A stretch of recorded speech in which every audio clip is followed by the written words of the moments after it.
நீ மீனாட்ட போயிட்டு உங்கள் ஹஸ்பண்ட் என்ன நினச்சிட்டு இருக்காரு, எதுக்கு தேவையில்லாமல் வந்து எங்கள் விஷயத்தில் தலையிட்டு இருக்காரு, எங்களுக்கு காசு வந்ததும் உங்களுக்கு பிடிக்கலையா, பொறாமையாக இருக்கான்னு சொல்லிட்டு ரொம்பவே பேசி விட்றாங்க.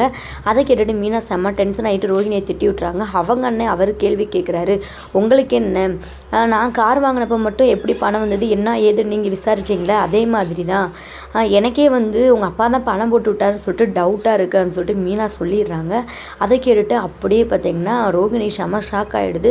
உங்கள் விஷயத்துலேயே நான் தலையில்லை, நான் போகிறேன்னு சொல்லிட்டு போயிடுறாங்க. அப்புறம் ரோகிணியோட மேனேஜர் ரோஹிணி கிட்ட பணம் கேட்டு பிரச்சனை பண்ணிகிட்டு இருக்காரு. ரோஹிணி வந்து என்னால் பணம் தர முடியாதுன்னு சொல்லிடுறாங்க. உடனே அவர் இருந்துக்கிட்டு நீ மட்டும் பணம் தரலைன்னா உங்கள் வீட்டில் வந்து நான் எல்லா உண்மையும் சொல்லிடுவேன் சொல்லிட்டு சொல்கிறாங்க.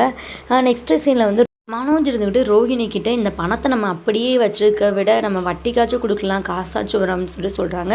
ரோஹிணி மனோஜ்கிட்ட பணம் கேட்குறாங்க. எனக்கு 1,00,000 தரையா மனோஜ், எனக்கு இருக்க கடன்லாம் அடைச்சிட்டா நானும் நிம்மதியாக வந்து பிஸ்னஸ் பார்ப்பேன் அப்படி இப்படின்னு பேசி இந்த ரோஹிணி வந்து மனோஜ்கிட்ட 1,00,000 வாங்கிடுறாங்க.